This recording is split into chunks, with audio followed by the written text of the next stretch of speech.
یا پھر وہ جن کی تکذیب کرنا ہم پر واجب ہے، جن کے جھوٹا ہونے کو ہم جانتے ہیں، یا جن کی تصدیق کرنا ہم پر واجب ہے، جس کے سچا ہونے کو ہم جانتے ہیں، اس کے مقابلے میں اللہ تبارک و تعالیٰ نے ایسی تمام باتوں کے مقابلے میں جو اہل کتاب کی ہیں، ان سب کے مقابلے میں اللہ تعالیٰ نے ہم کو وہ چیزیں عطا کی ہیں جو اس سے زیادہ صحیح، نفع بخش اور زیادہ واضح ہیں۔ وما ھذا، اس کے باوجود، یعنی باوجود یہ کہ اللہ تعالیٰ نے ہمیں اہل کتاب کی ان تینوں قسموں کی باتوں کے مقابلے میں وہ باتیں دی ہیں جو اس سے زیادہ صحیح، اس سے زیادہ نفع بخش، اس سے زیادہ واضح ہیں، لیکن اس کے باوجود وما ھذا رأینا بعض المفسرین، اور اس کے باوجود ہم نے بعض مفسرین کو دیکھا لا یراعون ھذا التفصیل، اس تفصیل کی رعایت نہیں کرتے۔ کس تفصیل کی؟ جو اوپر گزر چکی، کہ اگر وہ غلط ہیں تو ہم ان کی تکذیب کریں گے، اگر وہ ہماری کتاب کی تصدیق کرتی ہیں تو ہم اس کی تصدیق کریں گے،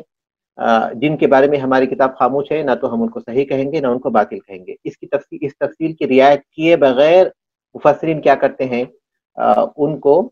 اپنی تفسیر میں جگہ دیتے ہیں۔ فَيُصَدِّقُونَهُمْ فِي مَا صَحَّ عِنْدَنَا كِذْبُهُ، ان کی تصدیق کرتے ہیں ان چیزوں کے بارے میں جن کا جھوٹا ہونا ہمارے پاس صحیح سے ثابت ہے۔ وَمَا ثَبَتَ عَنِ الْمَعْصُومِ، اور جس کے بارے میں معصوم صلی اللہ علیہ وسلم، اور جس کے بارے میں معصوم رسول صلی اللہ علیہ وسلم سے یہ ثابت ہے کہ انہ باطل و افترا، کہ وہ باطل ہے اور گڑا ہوا ہے۔ تو یہ بعض کتب تفسیر میں ایسی باتیں اہل کتاب کی نقل کی گئی ہیں جس میں ان تفاصیل کی رعایت نہیں کی گئی، اور ایسی باتوں کی بھی، اہل کتاب کی ایسی باتوں کی بھی ان تفاصیل میں جو ہے تصدیق کر دی جاتی ہے جو صحیح طور پر ثابت ہے کہ وہ جھوٹے ہیں، اور پھر وہ یہ کہ وہ باطل ہیں، رسول اکرم صلی اللہ علیہ وسلم سے یہ بات ثابت ہے کہ یہ بات غلط ہے، اس کے باوجود بھی تفاصیل میں وہ باتیں جگہ پا چکی ہیں، اہل کتاب کی وہ باتیں جگہ پا چکی ہیں۔ ایسی بہت سی باتیں ہیں جو مفسرین نے اہل کتاب سے جو ہے اپنے تفاسیر میں نقل کی ہیں، خاص طور پر ہم لوگ پڑھ چکے ہیں تفسیر ثعلبی، اور اس کا اختصار ہے تفسیر بغوی، ہم لوگ اوپر پڑھ چکے، تو اس میں بہت زیادہ اہل کتاب کی باتوں کو جمع کیا گیا ہے۔ ومن هنا تتجلى خطورة هذه الإسرائیلیات، اور یہاں ان اسرائیلی روایات کی خطرناکی واضح ہوتی ہے، بوضوح، وضاحت کے ساتھ۔ یہاں اسرائیلی روایتوں کی خطرناکی وضاحت کے ساتھ سامنے آتی ہے۔ فی جعلها جزءا من الدین، ان کو دین کا جز بنانے کے سلسلے میں، یعنی اہل کتاب کی ان باتوں کو نقل کرتے ہوئے، ایسی باتوں کے جو کہ جھوٹی ہیں لیکن باقاعدہ ان کو نقل کرتے ہوئے، ان کو پیش کرتے ہوئے، گویا ہمارے دین کا ان باتوں کا ایک حصہ بنا دیا گیا، جبکہ اللہ کے رسول صلی اللہ علیہ وسلم نے کیا کہا تھا؟ اللہ کے رسول صلی اللہ علیہ وسلم نے کہا تھا کہ لو کان موسیٰ حیا لما وسعہ الا اتباعی، کہ اگر آج موسیٰ علیہ السلام بھی زندہ ہوتے تو ان کو میری پیروی کے سوا کوئی دوسرا راستہ نہیں ہوتا، کیونکہ اللہ تبارک و تعالیٰ نے اس آخری ہدایت کے ذریعے جو اس نے محمد صلی اللہ علیہ وسلم کو دی ہے، دین کو مکمل کر دیا۔ تو اس تکمیل کے بعد جو اللہ تعالیٰ نے اس ہدایت کی اس تکمیل کے بعد اس میں پھر کسی اور چیز کی گنجائش نہیں ہوتی۔ آدمی اس چیز کو چھوڑ کر، اس دین کو چھوڑ کر، یا اس آخری ہدایت کو چھوڑ کر کسی اور چیز کے پیچھے دوڑے گا تو یقینی طور پر وہ گمراہی کا شکار ہوگا۔ وقد قال ابن عباس رضی اللہ عنہما، عبداللہ ابن عباس رضی اللہ تعالیٰ نے کہا، یا معاشر المسلمین، اے مسلمانوں، کیف تسألون اہل الکتاب عن شیء، تم اہل کتاب سے کسی چیز کے بارے میں کیسے پوچھتے ہو؟ اہل کتاب سے کسی چیز کے بارے میں تم کیسے پوچھتے ہو؟ وکتابکم الذی انزلہ اللہ علی نبیکم صلی اللہ علیہ وسلم، اور تمہاری وہ کتاب جو اللہ تعالیٰ نے تمہارے نبی صلی اللہ علیہ وسلم پر نازل کی ہے، احدث الاخبار باللہ، احدث الاخبار فی اللہ، احدث الاخبار باللہ محضا، احدث الاخبار باللہ محضا، اس کا مطلب ہے صرف تازہ اخبار الہیہ پیش کر رہی ہے، یعنی محضن مانے صرف، احدث الاخبار تازہ اخبار، باللہ اخبار الہی، اللہ تبارک و تعالیٰ کی جو تازہ باتیں ہیں وہ پیش کر رہی ہے یہ کتاب، لم یشب، جو پرانی نہیں ہوئی، جو پرانی نہیں ہوئی. وقد حدثکم اللہ ان اہل الکتاب قد بدلوا، اور اللہ تعالیٰ نے تمہیں بتایا ہے کہ اہل کتاب نے بدل دیا من کتاب اللہ، اللہ کی کتاب کو، اس کتاب کو جو انہیں دی گئی تھی، تورات اور انجیل اور زبور کو. وغیروا، اور اس میں تبدیلی کر دی. فکتبوا بایدیہم، انہوں نے اپنے ہاتھوں سے باتیں لکھی. قالوا، کہا، ہوا من عند اللہ، وہ اللہ کے پاس سے ہے. لیشتروا بذلک ثمنا قلیلا، تاکہ اس کے ذریعے تھوڑی سی قیمت حاصل کر سکے، یعنی دنیاوی فائدہ حاصل کر سکے. اولا ینہاکم ما جاءکم من العلم عن مسئلتہم، کیا جو علم تمہارے پاس آیا ہے وہ ان سے سوال کرنے سے تمہیں منع نہیں کرتا؟ کیا وہ علم جو تمہارے پاس آیا ہے ان سے سوال کرنے سے تمہیں منع نہیں کرتا؟ فلا واللہ، ہرگز نہیں، اللہ کی قسم، ما رأینا رجلا منہم یسألکم، میں نے ان میں سے کسی شخص کو نہیں دیکھا، ہم نے ان کے کسی شخص کو نہیں دیکھا جو تم سے پوچھتا ہو عن الذی انزل علیکم، اس چیز کے بارے میں جو تم پر نازل کی گئی ہے. یعنی معاملہ تو الٹا ہونا چاہیے، معاملہ تو یہ ہونا چاہیے کہ اہل کتاب جن کا دین جو ہے منسوخ کر دیا گیا، جن کے کتابوں میں تحریف واقع ہو چکی ہے، ان کو چاہیے کہ وہ ہم سے پوچھتے، ہماری ہدایت کے بارے میں پوچھتے، اس کتاب کے بارے میں پوچھتے جو اللہ تعالیٰ نے نازل کی ہے. لیکن الٹا جو ہے تم ان سے پوچھتے ہو، تو یہ جو ہے تعجب کی بات ہے. یہ کس کا قول ہے؟ یہ عبداللہ ابن عباس رضی اللہ تعالیٰ عنہ کا قول ہے. اب یہاں مؤلف جو ہے ذکر کرتے ہیں کہ اس کی خطرناکی کس کس اعتبار سے ہے، اہل کتاب کی ان روایات، اسرائیلی روایات کا خطرہ جو ہے کس کس طرح سے ہے. تو اولاً کہتے ہیں خطورتها من حیث رفعها للنبی صلی اللہ علیہ وسلم، اس کا خطرہ رسول اکرم صلی اللہ علیہ وسلم کی طرف اس کو رفع کرنے کے اعتبار سے، یعنی احادیث کے طور پر ان روایات کو پیش کرنے کے لحاظ سے. اس کے خطرے کا ایک پہلو یہ ہے کہ ان باتوں کو جو اسرائیلی روایت ہیں ان کو احادیث کے طور پر پیش کیا جاتا ہے. کہتے ہیں ان روایت الاسرائیلیات، کہ اسرائیلی روایات، ولا سیما المکذوب والباطل منها، خاص طور پر اس میں سے جو جھوٹی اور باطل ہے، اس میں سے خاص طور پر جو جھوٹی اور باطل ہیں. لا وقف بها عند قائلها، اگر وہ موقوف ہوں، اگر ان کے ذریعے وقف کیا جائے اس کے کہنے والے کے پاس، لکان الامر محتملا بعض الشیء، تو کسی حد تک اس کی گنجائش ہوتی. اگر اسرائیلی روایات، خاص طور پر وہ جو کہ جھوٹی اور باطل ہیں، جس نے ان کو روایت کیا ہے اس پر وہ موقوف ہو جاتی کہ ہاں فلاں شخص نے ان باتوں کو بیان کیا ہے، تو اس کی تھوڑی بہت گنجائش ہوتی. ولیکن الشناعۃ وکبر الاسم، لیکن جو قباحت ہے اور بڑا گناہ ہے کہ ان بعض الزنادقہ، کہ بعض بے دین لوگ، والوضاعین، اور احادیث گننے والے لوگ، وضعاف الایمانی، اور کمزور ایمان والے لوگ، قد رفعوا هذه الاسرائیلیات الى النبی المعصوم صلی اللہ علیہ وسلم، ان اسرائیلی روایتوں کو نبی کریم صلی اللہ علیہ وسلم کی طرف مرفوع کیا ہے، آپ تک پہنچایا ہے. وہ نسبوها الیہ صراحةً، اور صراحت کے ساتھ انہیں اللہ کے رسول صلی اللہ علیہ وسلم کی طرف منسوب کیا ہے. وہ ہنا یکون الضرر الفاحش، اور یہاں سخت نقصان واقع ہوتا ہے. والخیانۃ الکبریٰ، اور خیانت کبریٰ ہوتی ہے علی الاسلامی، اسلام کے بارے میں، کیونکہ اسرائیلی روایات کو اللہ کے رسول صلی اللہ علیہ وسلم نے فرمایا ہے یہ کہہ کر پیش کرتے ہیں. فإن نسبة الغلط او الخطأ او الكذب الى الراوی ايا كان، اس لیے کہ غلطی کی نسبت، غلطی یا خطا یا جھوٹ کی نسبت، غلطی یا خطا یا جھوٹ کی نسبت کسی راوی کی طرف کرنا، ايا كان، چاہے وہ کوئی بھی ہو، احون بکثیر، بہت زیادہ ہلکا ہے، من نسبتی ذالک الی نبی صلی اللہ علیہ وسلم، اسے اللہ کے رسول صلی اللہ علیہ وسلم کی طرف منسوب کرنے کے مقابلے میں. اللہ کے رسول صلی اللہ علیہ وسلم کی طرف کسی جھوٹ کو، کسی غلط کو یا کسی خطا کو منسوب کرنے کے مقابلے میں کسی اور راوی کی طرف منسوب کرنے کے مقابلے میں رسول اکرم صلی اللہ علیہ وسلم منسوب کرنا، یہ بہت ہی بڑی بات ہے. ولا نشک فی تبریئت صحت نبی صلی اللہ علیہ وسلم عنہا، اور ہم اس میں کوئی شک نہیں رکھتے اللہ کے رسول صلی اللہ علیہ وسلم کے اس سے بری ہونے کے بارے میں، یعنی اللہ کے رسول صلی اللہ علیہ وسلم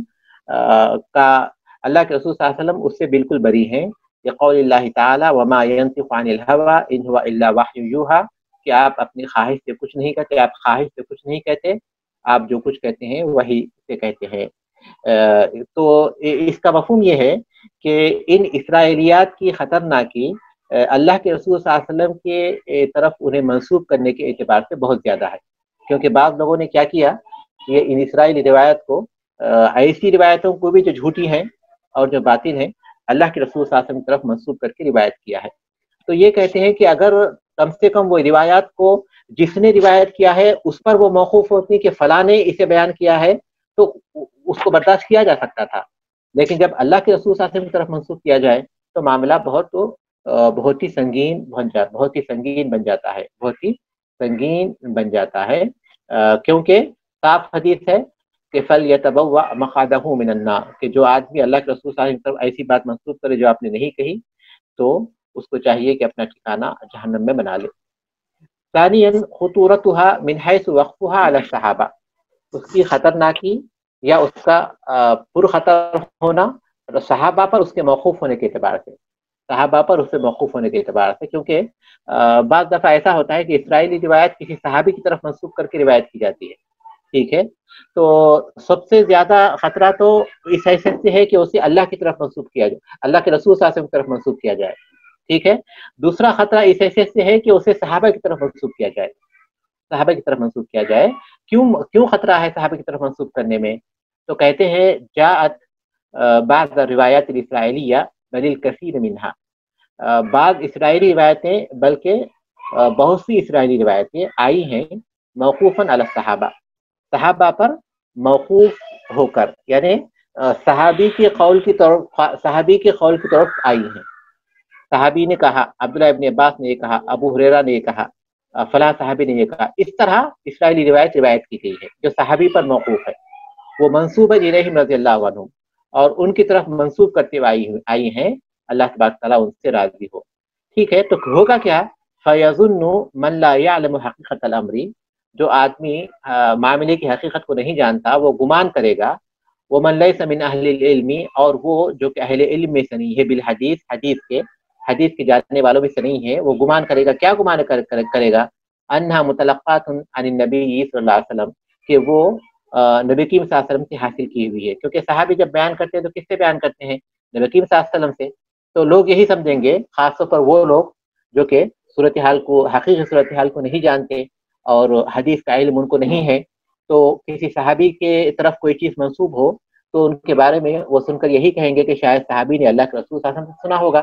لأنها من الامور التي، اس لیے کہ وہ ایسے معاملات میں سے ہے، لا مجال للرأی فیہا، جس میں رائے کی کوئی گنجائش نہیں ہوتی، فلہا حکم المرفوع، اور اسے مرفوع کا حکم ہوتا ہے الی نبی صلی اللہ علیہ وسلم، نبی کریم صلی اللہ علیہ وسلم کی طرف۔ یہاں میں آپ کو یہ بتا دوں کہ صحابہ کے جو موقوف روایتیں ہیں ان کو حدیث کا درجہ حاصل نہیں ہوتا، صحابہ کی جو موقوف روایتیں ہیں ان کو حدیث کا درجہ حاصل نہیں ہوتا، لیکن صحابہ کے ایسی موقوف روایتیں جن کا تعلق امور غیب سے ہے، جیسے کوئی صحابی آخرت کے کسی مرحلے کے بارے میں، میزان کے بارے میں کوئی چیز بولتے ہیں، صراط کے بارے میں کوئی چیز بولتے ہیں، اعمال نامے کے بارے میں کوئی چیز بولتے ہیں، خبر کے بارے میں کچھ چیزیں بولتے ہیں، یا گزشتہ قومیں جو گزر چکی ہیں ان کے بارے میں کوئی چیز بولتے ہیں، تو اس کے بارے میں یہ باتیں ایسی ہیں جس میں آدمی اپنی رائے سے نہیں بول سکتا، تو ظاہر ہے کہ علماء کا یہی فیصلہ ہے کہ صحابہ کی ایسی باتیں جس میں رائے کا کوئی دخل نہیں ہوتا وہ مرفوع کے حکم میں ہوتی ہیں، کہ اگرچہ کہ انہوں نے یہ نہیں کہا کہ اس بات کو نبی کریم صلی اللہ علیہ وسلم نے بیان کیا، لیکن چونکہ یہ بات وہ اپنی طرف سے تو نہیں بول سکتے تو اس لیے اس کو اہل علم جو ہے مرفوع کے حکم میں لیتے ہیں، بنسبت ان باتوں کے جس میں رائے کی گنجائش ہوتی ہے، جس میں اجتہاد کی گنجائش ہوتی ہے، جیسے مسائل کے سلسلے میں کسی صحابی نے کوئی رائے ظاہر کی، تیمم کے سلسلے میں، نماز کے کسی مسئلے کے سلسلے میں، تو اگر وہ موقوف ہے تو اسے مرفوع کا درجہ حاصل نہیں ہوتا، کیونکہ وہ ان کی رائے ہے، وہ ان کا اجتہاد ہے، لیکن ایسی چیزیں جس میں اجتہاد نہیں ہوتا، جس کی میں نے مثال دی کہ اس کا تعلق جس کا امور آخرت سے، امور غیب سے ہے، جس کا کوئی تعلق کسی فرشتے کے بارے میں ہے، فرشتوں کے بارے میں ہے، خبر کے بارے میں ہے، آخرت کے بارے میں ہے، گزشتہ قوموں کے بارے میں ہے، تو ظاہر ہے کہ یہاں تو کوئی رائے نہیں ہوتی نا کہ آدمی جو ہے ان بارے میں اندازہ لگائے کہ وہ ایسا ہوگا، تو اہل علم جو ہے یہ کہتے ہیں کہ صحابہ کا ایسا قول جس میں رائے کی گنجائش نہیں ہوتی وہ مرفوع کے حکم میں ہوتا ہے۔ تو اسرائیلی روایتیں بہت سی اسی قسم کی ہیں جس کا تعلق ان باتوں سے جو گزر چکی ہیں۔ تو ہوتا کیا ہے کہ جو سننے والا ہوتا ہے، جس کو ان تمام باتوں کا علم نہیں ہوتا، تو وہ یہی سمجھتا ہے کہ لِأَنَّهَا مِنَ الْأُمُورِ الَّتِي لَا مَجَالَ لِلرَّأْيِ فِيهَا، کہ اس لیے کہ یہ باتیں ان چیزوں کے بارے میں ہے جس میں رائے کی گنجائش نہیں ہے، فَلَهَا حُکْمُ مَرْفُوعٍ نبی صلی اللہ علیہ وسلم، تو اس کے لیے مرفوع کا حکم ہے نبی کریم صلی اللہ علیہ وسلم کی طرف۔ وَإِن لَمْ تَكُنْ مَرْفُوعَةً صَرَاحَةً، اگرچہ کہ وہ صراحت کے ساتھ مرفوع نہیں ہے، یعنی صحابی یہ نہیں کہتے کہ اللہ کا رسول صلی اللہ علیہ وسلم نے فرمایا، صحابی اپنے قول کے طور پر اس کو بولتے ہیں، وہ ہمارے پاس صحابی پر موقوف ہے وہ چیزیں، صحابی نے یہ نہیں کہا کہ اللہ کا رسول صلی اللہ علیہ وسلم نے فرمایا، لیکن چونکہ اس میں رائے کی گنجائش نہیں ہے، اس لیے سننے والے یہی گمان کرتے ہیں کہ شاید یہ اللہ کے رسول صلی اللہ علیہ وسلم ہی نے کہا ہوگا۔ وَمِنْ هُنَا تَقْتَضِي خُطُورَتُهَا، یہاں ان کی خطرناکی واضح ہوتی ہے، یہاں ان کی خطرناکی واضح ہوتی ہے۔ اب ہم کو پڑھنا ہے بعض الآثار المرتبۃ علی روایت الاسرائیلیات، اسرائیلی روایتوں کے مرتب ہونے والے بعض اثرات، اسرائیلی روایات سے مرتب ہونے والے بعض اثرات۔ لا شک ان لروایت الاسرائیلیات اثرا سیئا علی الاسلام، اس میں کوئی شک نہیں کہ اسرائیلی روایات کے برے اثرات ہوئے ہیں اسلام پر و عقائد المسلمین اور مسلمانوں کے عقائد پر۔ فمن ذالک، اس میں سے اسرائیلی روایات کے جو برے اثرات واقع ہوئے ہیں اس میں سے کچھ باتیں یہاں بیان کی جا رہی ہیں۔ اولا انہا فتحت لاعداء اللہ من المبشرین والمستشرقین، پہلا یہ ہے کہ اس نے اللہ تبارک و تعالیٰ کے دشمنوں کے لیے جو مبشرین کہتے ہیں نصارہ کو، نصارہ اپنے آپ کو تبشیر کہتے ہیں، وہ لوگ کہتے ہیں کہ جو آدمی عیسیٰ علیہ السلام کو اللہ کا بیٹا یا اللہ مان لے تو عیسیٰ علیہ السلام نے اس کی طرف سے سارے گناہوں کو اپنے ذمے لے کر اپنے آپ کو پھانسی کے لیے پیش کر دیا، تو اس حیثیت سے جو آدمی عیسیٰ علیہ السلام کو اپنا بیٹا مان لے، عیسیٰ علیہ السلام کو اللہ کا بیٹا مان لے یا اللہ مان لے، تو اس کے سارے گناہ معاف ہو جاتے ہیں، کیونکہ عیسیٰ علیہ السلام نے اس کے ہونے والے سارے گناہ اپنے اوپر لے لیے ہیں اور لے کر اپنی قربانی پیش کر دی ہے، اور اس کو وہ تبشیر کا نام دیتے ہیں، بہت بڑی بشارت کا نام دیتے ہیں۔ اور افسوس ہے انسانی عقل پر جبکہ واقعی وہ بشارت کو جاننا چاہتے ہیں، اگر وہ دیکھنا چاہتے ہیں کہ اللہ تبارک تعالیٰ کی بشارت کیا ہے تو قرآن کی اس آیت کو دیکھتے۔ اللہ تبارک تعالیٰ نے بندوں کو خطاب کیا، گنہگار بندوں کو خطاب کیا، قل یا عبادی الذین اسرفوا علی انفسہم لا تقنطوا من رحمت اللہ، سورۃ الزمر کی آیت ہے۔ اللہ تعالیٰ خطاب کرتے ہیں کن کو؟ ان کو جنہوں نے نہ صرف یہ کہ گناہ کیے ہیں بلکہ گناہ میں وہ حد سے بڑھ چکے ہیں، ان کو اللہ تبارک تعالیٰ بڑے پیار سے اپنے بندے کہہ کر پکار رہے ہیں، اپنے بندے، ان کو اللہ تبارک تعالیٰ کہہ رہے ہیں کہ اے میرے بندو، قل یا عبادی الذین اسرفوا علی انفسہم، اے میرے وہ بندو جنہوں نے گناہوں میں اسراف کیا ہے، حد سے زیادہ گناہ کر بیٹھے ہیں، ایسے بندے نہیں جنہوں نے کچھ گناہ کیے بلکہ وہ حد سے بڑھ چکے ہیں گناہوں میں۔ لا تقنطوا من رحمت اللہ، اللہ کی رحمت سے مایوس نہ ہو۔ اللہ تعالیٰ ان کو خطاب کر رہے ہیں اور کہہ رہے ہیں کہ اللہ کی رحمت سے مایوس نہ ہو۔ ان اللہ یغفر الذنوب جميعا، بے شک اللہ تعالیٰ سارے گناہوں کو بخش دیتے ہیں۔ ان اللہ یغفر الذنوب، دیکھیے الذنوب یہاں معرفہ ہے، سارے گناہ آ گئے، اور پھر انا کے ذریعے تاکید ہے، اللہ کی مغفرت کا ذکر ہے، پھر اس کی مزید تاکید کی گئی جمیعاً کے ذریعے، سارے گناہ۔ ان اللہ یغفر الذنوب جميعا انہ هو الغفور الرحیم، پھر اللہ تعالیٰ نے اپنی صفت مغفرت اور صفت رحمت کا ذکر کرتے ہوئے مزید اس کی تاکید کی۔ اس سے بڑی بشارت کیا ہو سکتی ہے؟ انسان کے لیے کسی قسم کی ایسے تبشیر کی ضرورت نہیں ہے جو کہ سراسر باطل ہے، بلکہ انسان اللہ تبارک تعالیٰ پر ایمان لائے اور اپنے گناہوں پر نادم ہو۔ تو پہلے تو یہ کہ اگر وہ کافر ہو تو ایمان لانے سے اس کے سارے گناہ معاف ہو جاتے ہیں، اور اگر وہ مسلمان ہے اور جب بھی وہ توبہ کرے گا تو اللہ تبارک تعالیٰ اس کے سارے گناہوں کو بخش دیں گے۔ تو بہرحال یہ تبشیر کا ایک دھوکہ ہے جو کہ نصارہ دیتے ہیں کہ جو بھی آدمی عیسیٰ علیہ السلام پر اس طرح ایمان لائے گا تو انہوں نے اس کے گناہ اپنے سر لے کر اپنی قربانی پیش کر دی ہے، لہذا اس کے گناہ معاف ہو جائیں گے، جبکہ حقیقت میں بشارت یہ ہے کہ آدمی کو اس قسم کی قربانی کی ضرورت نہیں ہوتی، بلکہ جب بھی وہ اللہ کی طرف رجوع کرتا ہے اللہ تبارک تعالیٰ اسے معاف کر دیتا ہے۔ اسی لیے اہل علم کہتے ہیں کہ سورۃ الزمر کی آیت قرآن مجید کی سب سے امید افزا آیت ہے، ارجا آیا فی کتاب اللہ، کتاب اللہ کی سب سے امید افزا آیت ہے۔ تو مبشرین سے مراد نصارہ ہیں، مستشرقین سے مراد عمومی الفاظ میں وہ دانشور جنہوں نے مشرقی علوم اور مشرقی ثقافت کے بارے میں لکھا ہے، وہ مغربی مفکرین جنہوں نے مشرقی ثقافت، مشرقی مذاہب اور مشرقی علوم کے بارے میں لکھا ہے عمومی طور پر، لیکن خصوصی طور پر یہاں اس سے مراد وہ مغربی مفکرین ہیں جس میں خاص طور پر نصارہ ہیں اور کچھ یہودی بھی ہیں۔ وہ مغربی مفکرین ہیں جنہوں نے اسلام پر لکھا، اسلام کا مطالعہ کر کر اسلام پر لکھا، اسلام کے عقائد پر لکھا، اسلام کے عبادات پر لکھا، اسلام کی تاریخ پر لکھا اور اسلام کی ثقافت پر لکھا، اس غرض سے لکھا تاکہ لوگوں کو اسلام سے دور کر دے، اور اس غرض سے کہ مسلمانوں کے اندر شکوک و شبہات پیدا کرے، اور اس غرض سے کہ مسلمانوں کے دین کو، ان کی تاریخ کو بدل کر رکھ دے۔ ان کو مستشرقین کہتے ہیں۔ مستشرقین یہ مغربی مفکرین ہیں جس میں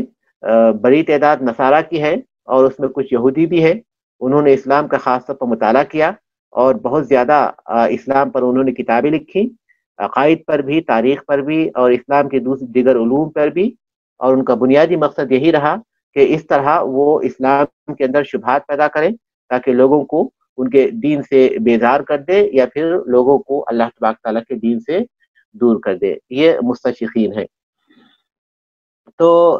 مستشرقین کو اس سلسلے میں سب سے اچھی جو چیز لگی، یعنی سب سے آسان جو چیز ان کے لیے ثابت ہوئی وہی اسرائیلی روایات ہے۔ اسرائیلی روایات جب ہمارے کتب تفسیر میں پائی گئیں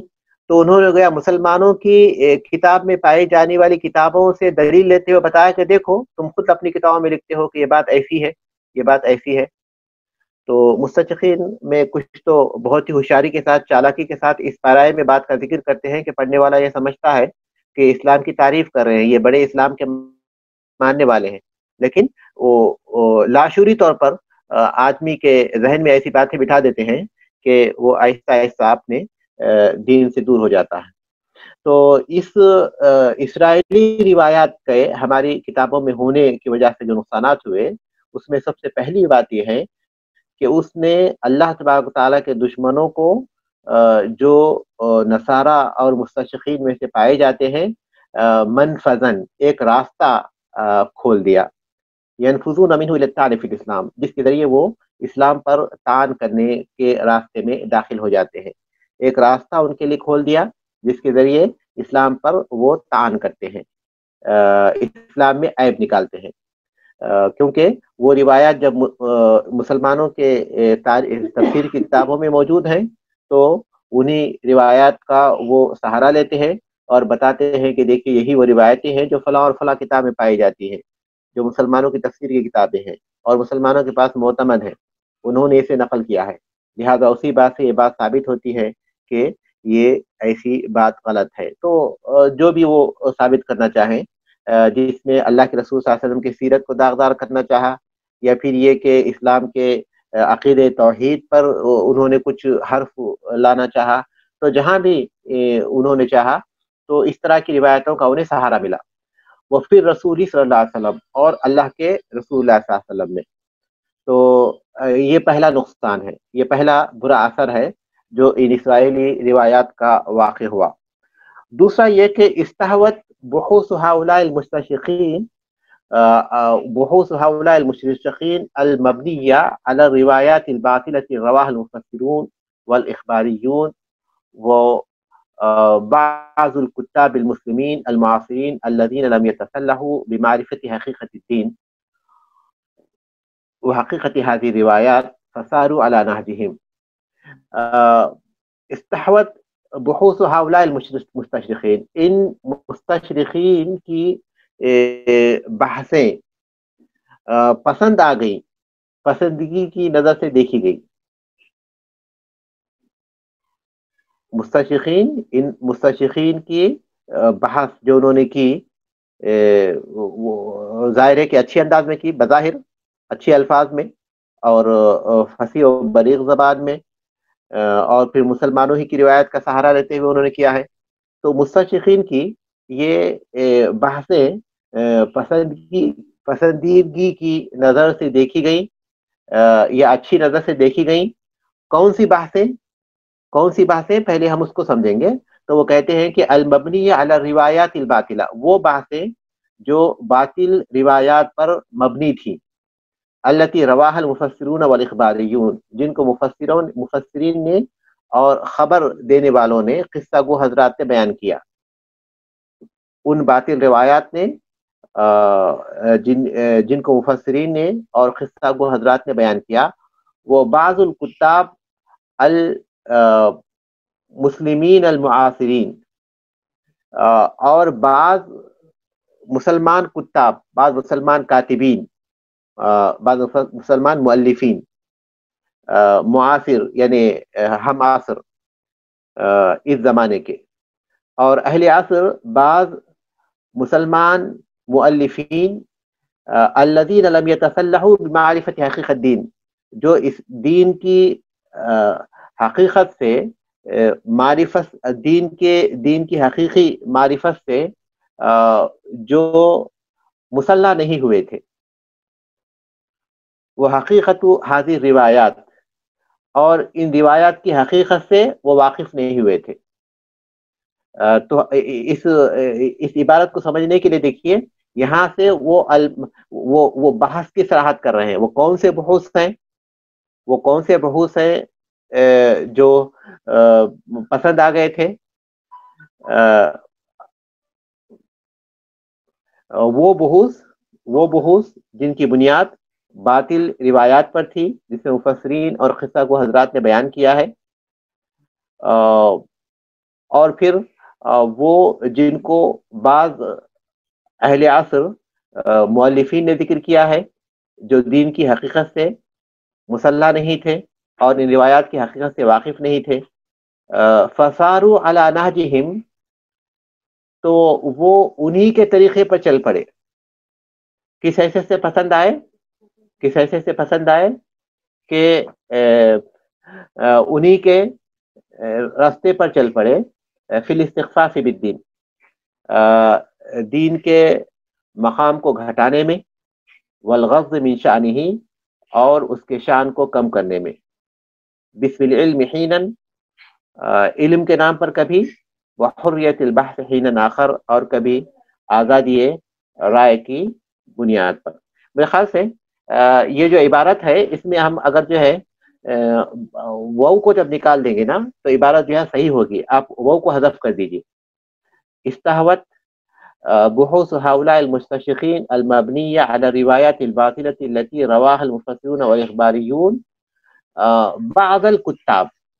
الکتاب، واو کو نکال دیجیے، تو اس کے بعد عبارت زیادہ آسان اور زیادہ قریب ہو جائے گی فہم کے. اس وقت ترجمہ کیسے ہوگا کہ ان مستشرقین کی بحثیں پسندیدگی کی نظر دیکھی گئیں یا ان کے پسند کا شکار ہو گئے. وہ روایتیں، مستشرقین کی وہ بحثیں جو باطل روایات پر مبنی ہیں، جنہیں مفسرین نے اور قصہ گو حضرات نے بیان کیا، کس کو پسند آ گئے اور کس کے نزدیک پسندیدگی کی نظر سے دیکھے گئے، اور کون اس کے دھوکے میں آ گئے؟ بعض الکتاب المسلمین، بعض مسلمان مؤلفین. یہ عبارت زیادہ اچھا ہے، وہ ہونے کی وجہ سے وہاں تھوڑا سا شبہ ہو جا رہا ہے یہ اس میں جملے میں. تو وہ کو نکال دیجئے. تو اس کے بعد استحوت بحوث ہؤلاء المستشرقین، کہ ان مستشرقین کی جو بحثیں ہیں وہ پسندگی کی نظر سے دیکھی گئیں یا اس کے دھوکے میں آ گئے. ان مستشرقین کی بحثوں کے دھوکے میں آ گئے. کون دھوکے میں آ گئے؟ بعض الکتاب المسلمین، بعض مسلمان مؤلفین. اور اس سے پہلے جو عبارت ہے وہ بحث کی تفسیر ہے. وہ کون سی بحثیں ہیں؟ وہ بحثیں ہیں جو کہ باطل روایت پر مبنی ہے، جسے مفسرین نے اور قصہ کو حضرات نے بیان کیا ہے. وہ بحث کی تفسیر ہے، وہ بحثوں کی تفسیر ہے، بحوث کی تفسیر ہے. لیکن کون دھوکے میں آ گئے ان بحوث سے؟ بعض الکتاب، بعض مسلمان کاتبین، بعض الکتاب المسلمین المعاصرین، بعض معاصر مسلمان کاتبین، بعض معاصر مسلمان مؤلفین، الذین لم یتسلحوا بمعرفت حقیقت الدین، جو دین کی حقیقی معرفت سے مطلع نہیں ہوئے تھے، وہ حقیقت حاضر روایات اور ان روایات کی حقیقت سے واقف نہیں ہوئے تھے. فساروا علی نہجہم، تو وہ لوگ بھی انہی کے طریقے پر چل پڑے. کن کے طریقے پر؟ مستشرقین کے طریقے پر. بہت سے ایسے مؤلفین ہیں جو مستشرقین ہی کا کردار ادا کرتے ہیں مسلمانوں میں بھی. باقاعدہ مسلمانوں کے پاس مفکرین اسلام کے نام سے جانے جاتے ہیں، تو ان کا ذکر ہے یہاں. تو وہ لوگ انہی کے طریقے پر چل پڑے دین کی اہمیت کو گھٹانے میں، فی الاستخفاف بالدین، دین کو معمولی قرار دینے میں، والغض من شانہ، اور اس کی حقیقت کو گھٹانے میں، بسم العلم حینا، کبھی علم کے نام پر، وحریت البحث حین آخر، اور کبھی آزادی رائے کی بنیاد پر. یہ دوسرا بڑا نقصان ہوا جو ان اسرائیلی روایات سے واقع ہوا. اس کے بعد دیکھیے ثالثا اعتقاد من لا يعلم حقیقت الامر ومن ليس من اهل العلم بالحديث انها متلقات عن النبي صلى الله عليه وسلم وان لم تكن مرفوعه صراحه. بعض ان لوگوں کا جو معاملے کی حقیقت سے واقف نہیں، یہ خیال رکھنا، یہ اعتقاد رکھنا، یہ عقیدہ رکھنا. بعض ان لوگوں کا جو معاملے کی حقیقت سے واقف نہیں ہوتے، یہ عقیدہ رکھنا. ومن لیس من اہل العلم بالحدیث، اور جو حدیث کے جاننے والوں میں سے نہیں ہے.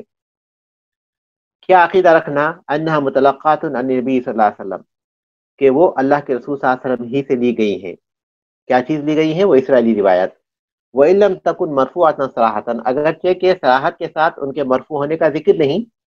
لیکن ہم جانتے ہیں عوام کا مزاج کہ جب ایک حدیث میں آیا ہے بلکہ کوئی بھی اگر بیان کر دیتے ہیں تو پھر عوام اس کو اپنے سر اور آنکھوں پر لے لیتے ہیں. واٹس ایپ کے آپ میسیجز چیک کیجئے کس طرح جو ہے دینی باتیں لوگوں کے پاس دین کے نام پر رواج پائی جاتی ہیں اور پھر اس کے بعد بہت ہی نیکی سمجھ کر شیئر کی جاتی ہیں، لیکن حقیقت میں وہ حدیث نہیں ہوتی، اور حقیقت میں جو ہے وہ دین سے اس کا تعلق نہیں ہوتا. لیکن دین کے نام پر کوئی بھی بات ہو مسلمانوں میں آسانی کے ساتھ رواج پائی جاتی ہے، کیونکہ مسلمانوں نے دین کو اس قدر معمولی سمجھ لیا ہے کہ اس کی تحقیق کرنا انہیں گوارا نہیں ہوتا. خود اگر کوئی چیز خریدیں گے ہم، جیسے کوئی موبائل خریدیں گے یا کوئی کپڑا خریدیں گے یا اپنی کوئی گھڑی خریدیں گے، تو پوری تحقیق کریں گے کہ کہاں بنی ہوئی ہے اور کتنے سال کام آئے گی، پھر کیسی چلتی ہے، کلر کیسا ہے، فلاں کیسا ہے، پوری تحقیق کرنے کے بعد ہی اپنے لیے کوئی چیز خریدیں گے. لیکن دین کے نام پر کوئی بھی چیز آئے تو فوراً آمن و صدقنا کہیں گے. یہ تکلیف بھی گوارا نہیں کریں گے کہ آخر دیکھیں کہ واقعی یہ بات صحیح بھی ہے یا نہیں ہے. یہ بالکل اس کی کوشش نہیں کرتے، جس کا نتیجہ یہ ہے کہ بہت سی ایسی چیزیں جو اصل دین نہیں ہیں وہ مسلمانوں میں دین کے نام پر رواج پا جاتی ہے بڑی ہی آسانی کے ساتھ. تو تیسرا نقصان یہ ہوا کہ جو لوگ اس معاملے کی حقیقت سے واقف نہیں ہوتے اور جو حدیث کا علم نہیں رکھتے، وہ یہ سمجھ بیٹھتے ہیں کہ یہ اللہ کے رسول صلی اللہ علیہ وسلم کی حدیث ہے، اگرچہ کہ وہ مرفوع نہیں ہے لیکن وہ حدیث ہی کے حکم میں ہے. چوتھی چیز ہے تقبل جمہور الناس وعامتهم الاسرائیلیات على انها صحیحہ لا غبار علیہا وزعوها بین الناس مع ان بعضها مجسوس على الاسلام مشوه له وساعد على ذلك وجودها في كتب مشهورة مؤلفوها أجلاء كما ساعد على انتشارها ضعف دراسة السنة. عام لوگوں کا قبول کرنا، عام لوگوں اور عوام کا اسرائیلی روایات کو یہ سمجھ کر قبول کرنا علی انہا صحیحتن، کہ وہ صحیح ہے، لا غبار علیہا، ان پر کوئی غبار نہیں، واذاؤها بین الناس، اور پھر اسے انہوں نے لوگوں کے درمیان نشر کر دیا. ما ان بعضھا، باوجود یہ کہ ان میں سے بعض مجسوس علی الاسلام، اسلام پر داخل کر دی گئی ہیں. یعنی کسی چیز کو دھوکے سے داخل کرنا، کسی چیز کو دھوکے سے داخل کرنا، بددیانتی سے داخل کرنا، یہ ہے مجسوس. بعد اس کے باوجود یہ کہ اس میں سے بعض ایسی ہیں جو دھوکے سے اسلام میں داخل کی گئی ہے، مشوہ لہو، اس کو بگاڑنے والے ہیں، اسلام کی جو صورت ہے اس کو بگاڑنے والی ہے. وساعد علی ذالک، اور اس بات پر ان کی مدد کی، اس بات پر مدد کی، وجودھا فی، کس بات نے، اور اس پر ان کی مدد کی، کس چیز نے مدد کی، وجودھا فی کتب مشہورۃ، ان کا مشہور کتابوں میں پایا جانا، مؤلفوها اجلا، جن کے مؤلفین بڑے عظیم ہیں، عظیم مؤلفین کی لکھی ہوئی مشہور کتابوں میں ان روایات کا پایا جانا یہ مزید مددگار ثابت ہوا. کیونکہ عام آدمی جب نام دیکھتے ہیں اور پھر کتاب کی شہرت کو دیکھتے ہیں تو اچھے اچھے خاصے لوگ جو ہے وہ پھر شکار ہو جاتے ہیں. تو عام انسان تو بہرحال عام انسان ہے. کما ساعد علی انتشارها ضعف دراست السنہ، جس طرح کہ اسی طرح بہتر ہے، اسی طرح اس کے انتشار میں مدد کیا، کس چیز نے مدد کی، سنت کے دراسہ، یعنی سنت کے سنت سے واقفیت یا سنت کو پڑھنے کی کمزوری، سنت سے واقفیت کی کمی کی وجہ سے، سنت کے علم حاصل کرنے کی کمی نے اس کے انتشار میں مزید مدد کی. سنت کے حصول علم کی کمی نے اس کے انتشار میں مزید مدد کی. تو چوتھا جو سبب ہے وہ یہ کہ عام لوگ اسرائیلی روایات کو اس طرح سمجھ کر قبول کر لیے کہ وہ صحیح ہے اور اس میں کوئی غبار نہیں ہے، اس میں کوئی رکاوٹ نہیں ہے،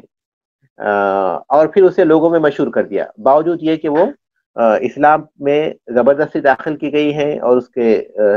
حقیقت کو مسخ کرنے والی ہیں، لیکن اس کے باوجود بھی لوگوں نے اسے اسی طرح کہہ کر قبول کر لیا. اور مشہور کتابوں میں اس کا پایا جانا، ان کا پایا جانا جن کے مؤلفین بڑے عظیم ہیں، وہ بھی مددگار ثابت ہوا. اور سنت سے ناواقفیت بھی ان باتوں کے انتشار میں مددگار ثابت ہوئی.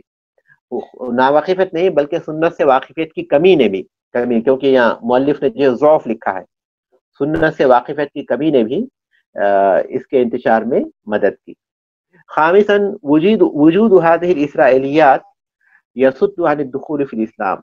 لمن اراد الدخول فيه وتحمله على ان ينظر اليه نظرة الشك والارتياب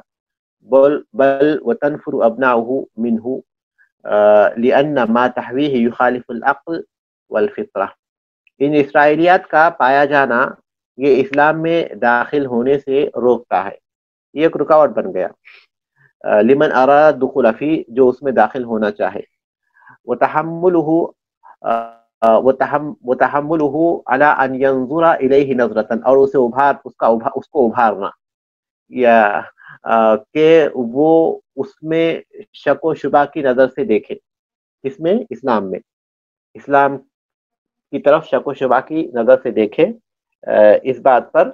ابھارتا ہے. کیا چیز؟ ان اسرائیلی روایات کا پایا جانا لوگوں کو اسلام میں داخل ہونے سے روکتا ہے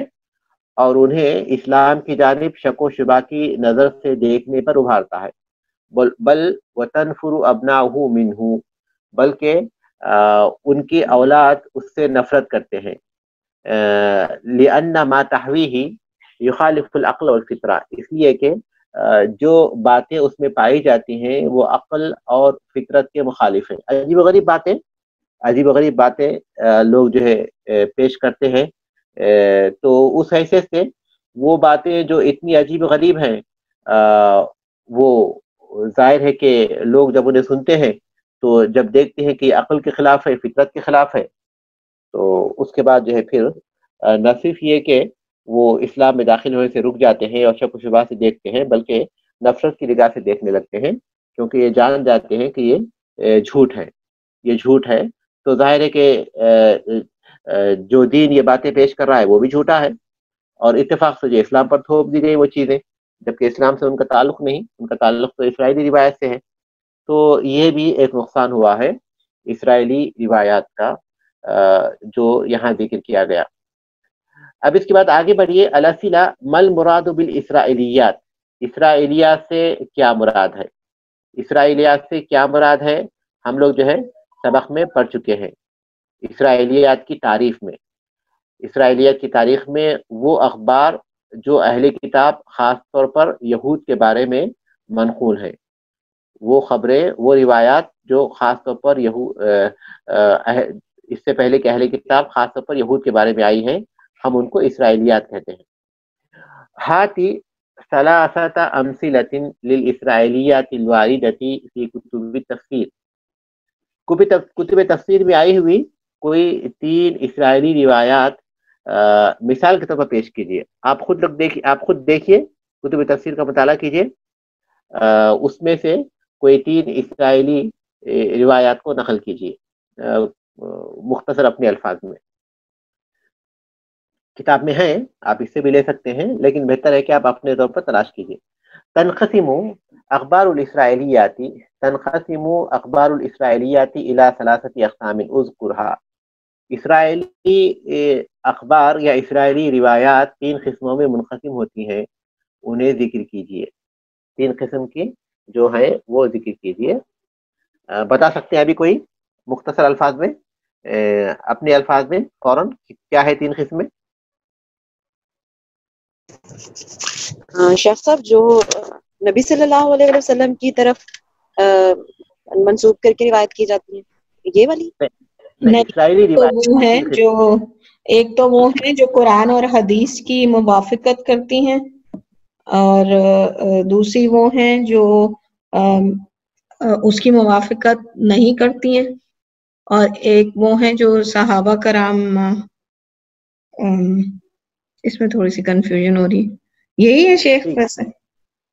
یہی ہے، بارک اللہ فیک۔ ایک وہ روایات ہیں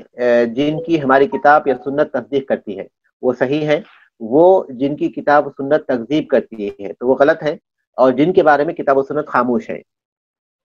تو ان کا حکم یہ کہ وہ بیان کی جا سکتی ہیں،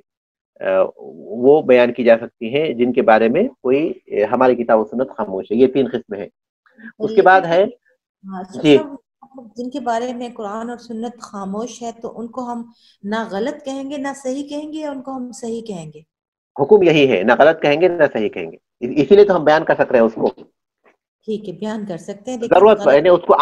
کو عام عادت نہیں بنائیں گے، وقت ضرورت ان کو جو ہے بیان کیا جا سکتا ہے، لیکن کوئی فائدہ نہیں ہے ان کا۔ ٹھیک۔ سوال نمبر 4 جو ہے، الف ہے من الذین اشتہروا بروایت الاسرائیلیات، اور من الذین اشتہروا بروایت الاسرائیلیات 4 اشخاص فمنهم، اسرائیلی روایت کرنے کے سلسلے میں 4 اشخاص مشہور ہوئے، وہ کون ہیں؟ ان کے نام بولیے۔ اس کے بعد ترجم لاثنین منہم باختصار، اس میں تو پہلے الف میں تو آپ کو صرف نام بتانا تھا اور کوئی چیز نہیں تھی، لیکن با میں ان میں سے 2 کا ترجمہ یعنی 2 کی سیرت لکھیے مختصر طور پر۔ سوال نمبر 5 ہے، من خلال معرفتک بالاسرائیلیات اجب عما یاتی، اسرائیلیات کے سلسلے میں تمہاری معرفت کی روشنی میں ان باتوں، آنے والے باتوں کا جواب دیجیے۔ اسرائیلیات کے سلسلے میں تمہاری واقفیت کے نتیجے میں آنے والی باتوں کا جواب دیجیے۔ الف کیا ہے؟ خطورتها من حیث رفعها الى النبی صلی اللہ علیہ وسلم، ان کی خطرناکی اللہ کے رسول صلی اللہ علیہ وسلم کی جانب ان کو مرفوع کرنے کے اعتبار سے۔ با اذکر بعض الاثار المرتبۃ علی روایتها، اسرائیلی روایات کو روایت کرنے سے مرتب ہونے والے بعض آثار بیان کیجیے، جو آج ہم پڑھے ہیں، آج ہم جو پڑھے ہیں وہ یہی۔ ٹھیک ہے، سبحانک اللہم و بحمدک اشہد ان لا الہ الا انت استغفرک و اتوب الیک ہے